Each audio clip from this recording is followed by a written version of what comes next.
자, 여러분과 함께한 뉴스파이터 이제 다음 얘기로 넘어가 보도록 하겠습니다. 최근에요.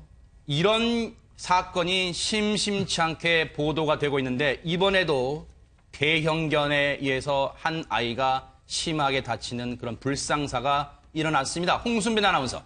네, 이 생김새가 늑대와 닮아서 흔히 늑대견으로 불리는 대형견 멜러뮤트가 네. 여러분을 지속적으로 따라다니면서 공격한다면 어떨까요? 아찔하죠. 정말 오싹합니다. 네, 성인인 저도 생각만 하면 굉장히 오싹한데 네. 이 개가 10살짜리 아이를 공격했다고 합니다. 화면으로 보시면요. 네. 초등학교 3학년 이 학생이 네. 남자아이가 비틀거리며 이 개를 피해서 도망을 가는데 아유. 개는 계속해서 집요하게 이 아이를 따라갑니다. 네. 아이의 신발 한쪽이 없고요. 피를 이렇게 흘리고 있어요. 아이고. 지금 팔과 다리에 피를 흘리고 있고 네. 이 아이는 겨우겨우 건물 안으로 숨어 들어가게 됩니다. 네. 지금 저곳이요, 취재를 해보니까 인근에 있는, 그래도 인근에, 애초 개한테 물리는 곳으로부터 상당한 거리 떨어져 있는 셀프 주차장이고 조금 전에 그 문을 닫았던 분은 지금 아이가 보세요. 네, 굉장히... 셀프 주차장 내에 그 CCTV잖아요. 네. 그렇습니다. 굉장히 지친 기색이 보이는데 아유. 이 아이의 팔과 다리 보시면 피투성이가 돼 있고요. 안도의 한심을 내쉬고 있습니다. 네. 이게 건물로 들어가기 영상 다시 한번 보시겠는데요. 네. 이 개가 신발이 진짜 없네요. 신발이. 계속해서 따라가고 아이가 신발이 없이 허둥지둥 계속해서 도망가고 있습니다. 얼마나 아이가 최명근 원장님 당황하고 경황이 없었으면 보세요. 신발을 입고 지금 저 아이가 그냥 뛰어가는 게 아니라 온몸에 힘이 빠져서 지금 거의 휘청휘청하다시피 가고 있어요, 지금. 네, 그러니까 아이 입장에서는 동물한테 공격을 당한 적이 당연히 처음이었겠죠. 그렇겠죠. 그러다가 보니까 저 상황에서 우리는 결과를 놓고 보니까 네. 그냥 강아지가 개가 아이를 물었나 보다 생각하지만요. 네. 아이는 이러다가 죽는구나라고 아마 그렇겠네요. 생각했었을 거예요. 네. 극도의 공포감이 있었을 거라고 생각됩니다. 네. 지금 목줄 풀린 이 말라뮤트란 종 아마 가끔 길 가다가 보셨을 거예요. 말라뮤트란 종인데요. 이 늑대가 앞서 우리 홍순빈 아나운서 설명처럼 늑대와 비슷하다 생겼다 해가지고 늑대견으로 불리는 말라뮤트란 종인데 보기에도 얼마나 무섭습니까? 물론 이 개를 키우시는 분들한테 송구한 말씀입니다만 이 개를 볼 때 상당히 무섭게 느끼는 건 사실이에요. 개를 키우지 않는 분들은요. 그런데 그 말라뮤트가 주인이 잠시 이 목줄을 놓은 사이에 지금 인근에 있던 아이를 저렇게 심하게 물었는데 자, 당시 이 상황을 봤던 목격자 그리고 경찰에게 이어서 듣고 이어가 보도록 하겠습니다. 걔가 애만 이제 따라다니고 아이만 물더라고요. 떼어놓을 이제 공간이 이제 제 가게밖에 없어가지고. 아이를 문 개는 말라뮤트인데요. 개 주인이 개를 데리고 이제 산책 중에 용변을 보이던 중에 개 잡고 있던 개 줄을 놓쳐서 개가 도망하여 그 아이를 문 것으로 보입니다. 지금 저 아이는 지금 팔 이런데 지금 심하게 물려서 2-3cm 정도 찢어진 그리고 피를 흘렸던 그런 지금 언론 보도는 지금 중상을 입었다고 지금 나오고 있어요. 그런데요, 염 교수님. 네. 저는 물론 다시 한번 말씀드리나만 개를 키우시는 분들은 자유는 있습니다. 제가 무슨 개를 키우지 말라 그리고 뭐 개를 데리고 다니라 그런 말을 전혀 아니에요. 그런데 개를 밖에 데리고 다닐 권리가 있는 것처럼 개를 키우지 않거나 개를 싫어하는 분들의 권리도 존중돼야 돼요. 그럼 당연히 개를 저렇게 또 맹견인 경우에는 관리를 잘해야 되는 거 아닙니까? 맞습니다. 그 동물보호법 12조에 보면 네. 안전조치에 대한 조항이 나오거든요. 아, 그래요? 예, 그럼 나옵니다. 그래서 산후 3개월 이상 된 그 개들을 네. 데리고 다닐 때는 특히 이제 맹견 같은 경우는 외출 시 반드시 목줄과 입마개를 착용하게 되어 있습니다. 그걸 어겼을 때는 과태료 50만 원에 부과하는 그런 조치를 취하게 되어 있거든요. 그게 법으로 나와 있군요. 예, 법으로 나와 있습니다. 네. 왜냐면 이런 사건 사고들이 최근에 이제 많이 발생하고 있죠. 네. 어떻게 보면 사실은 이 그 반려견들 같은 경우에 사람하고 똑같이 최근에는 뭐 이렇게 다뤄주세요. 사실은 가족과 똑같이 네. 행동을 하고 아껴주시는 경우들이 많거든요. 네네. 그래서 우리 반려견들 장례식도 네. 해주고 이런 호텔도 있고 이런 식으로 사람과 정말 친밀한 그런 동물이긴 한데 다만 그것은 자기 가족들 반려견의 주인의 입장에서 봤을 때만 친근한 것이지 네. 남들이 봤을 땐 작은 개만 해도 사실은 막 짖고 그러면 무섭거든요. 근데 이 개는 이번에 그 사고를 냈던 그 개 같은 경우는 굉장히 크죠. 이게 사실 뭐 성인 여성 정도 크기의 아, 그런 견인데 네. 이런 견이 만약에 그 초등학생을 따라다녔을 때는 네. 굉장히 무서웠을 겁니다. 네. 뭐 장난을 치자고 만약에 따라왔다 치더라도 네. 이 초등학생이 봤을 때는 이런 큰 개가 따라다니면 굉장히 무서워서 네. 어떤 뭐 좀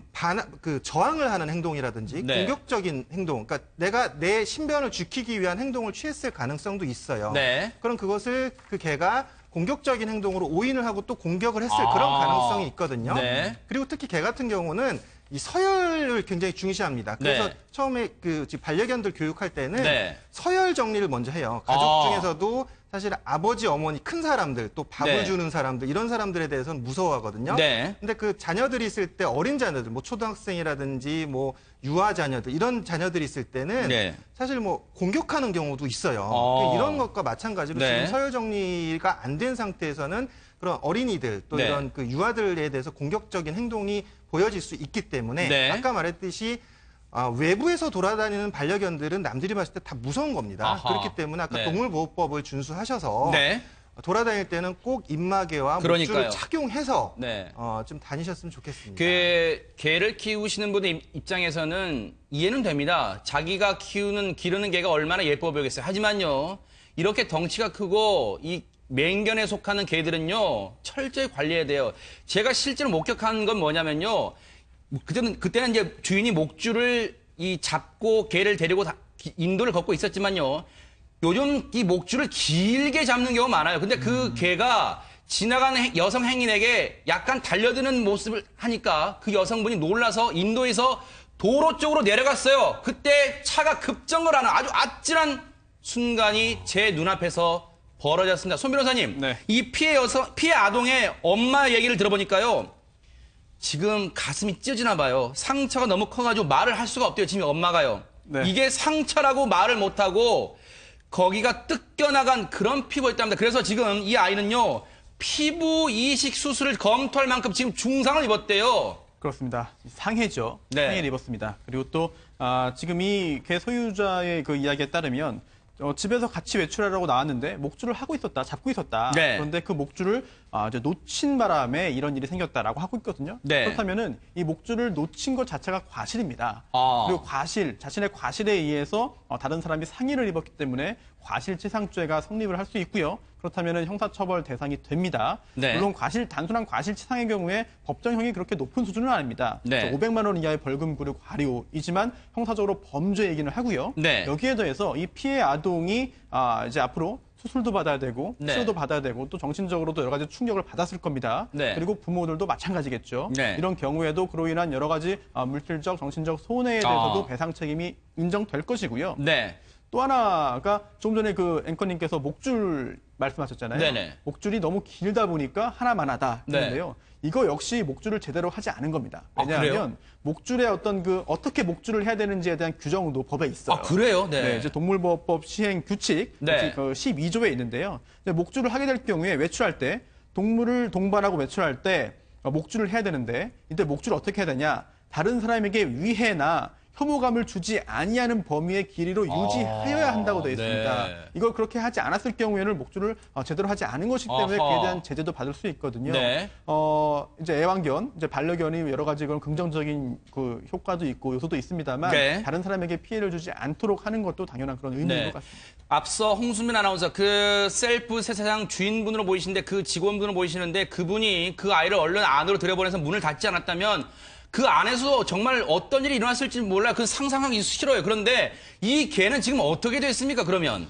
이 개는 지금 마취총으로 제압을 하려고 했지만 그 제압이 잘 안 됐다고 하더라고요. 그래서 4시간가량이 걸려서 겨우 이 개를 제압을 했다고 합니다. 사실 이 멜러뮤트라는 종을 한번 보니까 귀소 본능이 굉장히 적다고 해요. 아, 그래요? 그래서 한번 풀려나면 집으로 돌아가지 않고 주변을 맴도는 성향이 있다고 하는데 아이고, 네. 이런 성향을 알고 있다면 이 주인은 이 개를 목줄로 철저히 관리를 했어야 했고요. 네. 또 복종 훈련을 어릴 때 시키지 않으면 이 제어가 잘 되지 않은 종이라고 합니다. 네. 그렇기 때문에 제가 봐도 우리 손 변호사님 말씀하신 것처럼 네. 이거는 주인의 과실로 좀 봐야 되지 않나 그렇게 네. 생각을 합니다. 그런데 염 교수님, 네. 우리 이제 법이라는 게 그 있잖아요. 뭐 안전규정, 뭐 앞서 이제 뭐 목줄도 해야 되고 입마개도 해야 되고 그런 거 있잖아요. 근데 이거 안 지켰을 때 과태료가 제가 알아봤더니 10만 원밖에 안 된대요. 이게 너무 솜방망이 처벌 아니에요? 네, 그렇죠. 지금 사실은 굉장히 이 처벌에 대해서 규정이 약한 그런 부분이 있긴 한데, 네네. 실제로 이게 반려견들이 뭐 이런 사고를 많이 일으키는 부분은 아니기 때문에 네. 그런 부분에서 이제 중죄로 처벌하지는 않는 것이고, 네. 이번 사건 같은 경우는 지금 반려견의 주인인 정 씨 같은 경우는 경찰에서 네. 과실치상 혐의로 불구속 입건이 된 상태입니다. 네. 그래서 지금 이 반려견에 대해서 이제 어떻게 처리할 거냐, 그래서 지금 안락사를 시키겠다라고 네. 지금 반려견 주인이 얘기를 한 그런 상태인데, 네. 이제 결과론적인 얘기인 거죠. 그러니까 네. 결과론적으로 봤을 땐 이 반려견 주인이 목줄을 똑바로 했었으면 이런 사건이 터지지도 않았을 것이고, 네. 그 어린아이가 다치지도 않았을 것이고, 결국은 자기가 아꼈던 그 반려견이 이렇게 안락사를 당하는 사건이 발생하지 않았을 것이기 네. 때문에 지금 물론 처벌을 강화하는 것이 능사는 아닙니다. 왜냐하면 법은 뭐 사실은 사회적 어떤 그 요구에 의해서 강화를 계속 시킬 수는 있는데, 네. 그 강화된 법을 다시 낮추는 건 또 쉽지가 않거든요. 네. 그래서 이런 부분에서 물론 만약에 이 사건이 다른 부분으로 발생을 했을 때, 막 네. 어린아이가 만약에 더 크게, 좀 조심스러운 얘기지만 더 네. 크게 다쳐서 만약에 사망을 했다라고 하면 또 네. 법조항이 틀려졌겠죠. 이건 네. 사망에 의한 사건이니까. 어쨌건 그런 상황이 아니다라고 네. 하면 이제 과태료로 처분할 수밖에 없는 그런 상황이고, 네. 결국은 아까 말씀드렸듯이 반려견 주인들이 꼭 주의를 하실 필요들이 있다라는 거죠. 네. 외부에 외출할 때 꼭 사람을 다치게 할 수 있다. 네. 내 자녀도 다칠 수 있다. 이런 생각으로 네. 꼭 그 목줄과 입마개를 하시는 게 좋습니다. 제가 참고입니다. 참고. 앞서 염 교수님이 꼭 처벌 강화가 능사는 아니라고 이제 해주셨고, 참고로 우리가 지금 10만 원인데 과태료 10만, 이런 사항을 어기면 과태료 10만 원입니다. 그런데 호주가 과태료가 우리 돈으로 19만 원. 그런데 영국은요, 애완견이 만약 사람을 다치게 하면 최대 14년까지 징역형에 처한다고는 합니다. 외국 사례이긴 합니다만 또 처벌 강화가 능사는 아니라고 말씀해 주셨습니다만 참고로 외국은 이렇다고 제가 말씀드리는 겁니다. 자, 그런데 이 제대로 관리 못하는 이 부분도 지금 심각합니다. 그런데 저희가 한번 이 관련 인터뷰를 좀 보여드릴게요. 지금 어떤 상황인지 한번 보시고 이 얘기를 이어가 보도록 하겠습니다. 단속하러 제가 나가야 되거든요. 인원이 저 혼자여가지고. 개는 아무리 순해도 공격성을 볼 수가 있고 물 수가 있습니다. 그리고 개는 특히나 서열을 중시하는 동물이기 때문에 가족 내에서도 자기가 서열이 낮다든가 그리고 체구가 작다든가 약한 개체라고 생각하면은 공격성을 보이면서 물 수가 있습니다. 이제 이 부분이 아직 우리가 진정한 선진국 대열에 아직 못 꼈다. 저는 그렇게 보는 대목이 뭐냐면 이런 부분이에요.